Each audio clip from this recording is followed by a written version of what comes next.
फिर से एक नया वीडियो सामने लेकर के आ चुका हूं, जिसमें लगातार प्रयास किया जा रहा है कि हम सबको मांग को सरकार स्वीकार करे। तो आप लोग क्या कहना चाहेंगे इसके बारे में आप लोग कमेंट करके जरूर बताइए। तो पहले आप लोग वीडियो देखिए, उसके बाद हम आप लोगों से बात करते हैं। केंद्र सरकार ने पोषण ट्रैकर योजना के तहत आंगनबाड़ी कार्यकर्ताओं के डिजिटल प्रशिक्षण कार्यक्रम को बढ़ावा दिया है। राष्ट्रीय पोषण मिशन में उत्कृष्ट कार्य करने वाली सेविकाओं को राष्ट्रीय स्तर पर सम्मान और प्रोत्साहन राशि देने की योजना लागू की गई है। केंद्र सरकार की योजना के तहत आशा कार्यकर्ताओं को ई हेल्थ कार्ड सुविधा दी गई है। आंगनबाड़ी केंद्रों को स्मार्ट सेंटर बनाने की योजना के तहत कार्यकर्ताओं के लिए डिजिटल भत्ता तय किया गया है। महिला एवं बाल विकास मंत्रालय ने कार्यकर्ताओं के लिए कैरियर प्रोग्रेशन पॉलिसी का मसौदा तैयार किया है। नई शिक्षा नीति के अंतर्गत आंगनबाड़ी कार्यकर्ताओं की भूमिका को प्री प्राइमरी शिक्षा से जोड़ा गया है। केंद्र सरकार ने पोषण आधारित प्रदर्शन पर आधारित प्रोत्साहन मॉडल लागू किया है। ग्रामीण स्वास्थ्य मिशन में आशा कार्यकर्ताओं के लिए अलग कैडर प्रणाली पर विचार किया जा रहा है। महिला स्वास्थ्य कार्यक्रमों में आशा कार्यकर्ताओं को स्थायी कर्मचारी दर्जा देने की मांग तेज हुई है। सामाजिक सुरक्षा योजनाओं में आंगनबाड़ी कार्यकर्ताओं को ई श्रम कार्ड से जोड़ा गया है। श्रम मंत्रालय ने कार्यकर्ताओं को असंगठित क्षेत्र श्रमिक योजना में शामिल किया है। नई बीमा योजना के तहत आशा कार्यकर्ताओं को जीवन बीमा कवर दिया गया है। आंगनबाड़ी सेविकाओं के लिए केंद्रीय स्तर पर न्यूनतम मानदेय नीति पर चर्चा शुरू हुई है। राज्यों में समान वेतन नीति लागू करने की मांग पर अंतर्राज्यीय बैठक हुई है। कार्यकर्ताओं के लिए राष्ट्रीय स्तर पर यूनिफाइड पे स्ट्रक्चर का प्रस्ताव रखा गया है। डिजिटल इंडिया योजना में आंगनबाड़ी कार्यकर्ताओं की भूमिका को मजबूत किया गया है। पोषण मिशन 2.0 में मानदेय आधारित प्रोत्साहन मॉडल लागू किया गया है। आंध्र प्रदेश सरकार ने महिला स्वास्थ्य योजनाओं में आशा कार्यकर्ताओं की भूमिका बढ़ाते हुए प्रोत्साहन राशि में वृद्धि की है। उत्तराखंड में आंगनबाड़ी केंद्रों के आधुनिकीकरण के साथ कार्यकर्ताओं के मानदेय पुनरीक्षण का प्रस्ताव तैयार किया गया है। हिमाचल प्रदेश में आंगनबाड़ी कार्यकर्ताओं को सर्दी भत्ता और विशेष क्षेत्र भत्ता देने की मांग पर विचार किया जा रहा है। जम्मू कश्मीर में केंद्र सरकार की योजनाओं के तहत आंगनबाड़ी कार्यकर्ताओं को नई सामाजिक सुरक्षा योजनाओं से जोड़ा गया है। दिल्ली सरकार ने आंगनबाड़ी केंद्रों के इंफ्रास्ट्रक्चर सुधार के साथ कार्यकर्ताओं के मानदेय बढ़ाने की प्रक्रिया शुरू की है। हरियाणा में सेविकाओं को सेवा अवधि के आधार पर ग्रेड सिस्टम लागू करने का प्रस्ताव रखा गया है। बिहार में आंगनबाड़ी कार्यकर्ताओं के लिए स्वास्थ्य बीमा योजना को मानदेय योजना से जोड़ा गया है। पश्चिम बंगाल में आशा कार्यकर्ताओं के लिए मातृत्व लाभ योजना में सुधार किया गया है। असम में जनजातीय क्षेत्रों की आंगनबाड़ी सेविकाओं को विशेष क्षेत्र भत्ता देने का प्रस्ताव पास हुआ है। मेघालय में महिला कार्यकर्ताओं को स्वरोजगार योजनाओं से जोड़कर अतिरिक्त आय के अवसर दिए जा रहे हैं।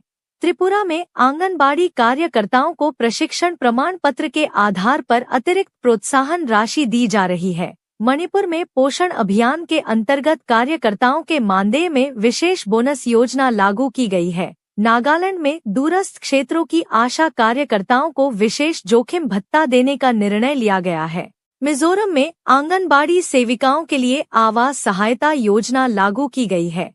सिक्किम सरकार ने कार्यकर्ताओं के लिए स्वास्थ्य बीमा और दुर्घटना बीमा योजना शुरू की है। केरल में 2025 में आंगनबाड़ी कार्यकर्ताओं ने वेतन और सेवा में सुधार की मांग को लेकर लंबा प्रदर्शन किया। वेतन वृद्धि और बेहतर सेवा लाभ की मांग थी। हरियाणा में मुख्यमंत्री ने आंगनबाड़ी कार्यकर्ताओं का मानदेय बढ़ाया और सेवानिवृत्ति लाभ भी बेहतर किया है, जिससे सम्मानजनक जीवन स्तर सुनिश्चित होगा। उत्तर प्रदेश में सीएम योगी ने सेवा केंद्रों पर हेल्थ कैंप आयोजित किए और आंगनबाड़ी कार्यकर्ताओं को स्मार्टफोन तथा मानदेय वृद्धि की घोषणा की है। मध्य प्रदेश सरकार ने आंगनबाड़ी कार्यकर्ताओं के मानदेय पुनरीक्षण पर समिति गठित की है। समिति की रिपोर्ट के बाद नई वेतन संरचना लागू की जाएगी। इससे हजारों सेविकाओं और सहायिकाओं को आर्थिक राहत मिलने की उम्मीद है। छत्तीसगढ़ में आशा और आंगनबाड़ी कार्यकर्ताओं ने मानदेय बढ़ोतरी की मांग को लेकर जिला मुख्यालयों में धरना प्रदर्शन किया। कार्यकर्ताओं ने न्यूनतम वेतन लागू करने और स्थायी कर्मचारी का दर्जा देने की मांग रखी। झारखंड सरकार ने पोषण मिशन के अंतर्गत आंगनबाड़ी केंद्रों के लिए बजट बढ़ाया है। इससे कार्यकर्ताओं के मानदेय में चरणबद्ध वृद्धि का रास्ता साफ हुआ है। ओडिशा में महिला एवं बाल विकास विभाग ने आंगनबाड़ी सेविकाओं के लिए नई प्रोत्साहन योजना लागू की है, जिसमें बेहतर कार्य प्रदर्शन पर अतिरिक्त मानदेय देने का प्रावधान किया गया है। महाराष्ट्र सरकार ने आशा कार्यकर्ताओं को स्वास्थ्य योजनाओं से जोड़ते हुए अतिरिक्त प्रोत्साहन राशि देने की घोषणा की है। इससे ग्रामीण स्वास्थ्य सेवाओं को मजबूत करने का लक्ष्य रखा गया है। गुजरात में आंगनबाड़ी कार्यकर्ताओं के लिए डिजिटल उपस्थिति प्रणाली लागू की गई है। साथ ही मानदेय भुगतान को डीबीटी से जोड़कर पारदर्शिता बढ़ाई गई है। पंजाब सरकार ने आंगनबाड़ी सेविकाओं के लिए विशेष सामाजिक सुरक्षा योजना शुरू की है, जिसमें बीमा और पेंशन लाभ शामिल किए गए हैं। राजस्थान में मानदेय वृद्धि के साथ आंगनबाड़ी कार्यकर्ताओं को स्मार्टफोन और इंटरनेट सुविधा देने की योजना लागू की गई है। कर्नाटक सरकार ने ग्रामीण क्षेत्रों में कार्यरत आशा कार्यकर्ताओं के लिए विशेष यात्रा भत्ता योजना शुरू की है। तेलंगाना में आंगनबाड़ी सेविकाओं के प्रशिक्षण कार्यक्रम को मजबूत किया गया है और प्रशिक्षित कर्मियों को अतिरिक्त मानदेय देने का निर्णय लिया गया है। राजस्थान सरकार ने आंगनबाड़ी कार्यकर्ताओं का मानदेय बढ़ाया है।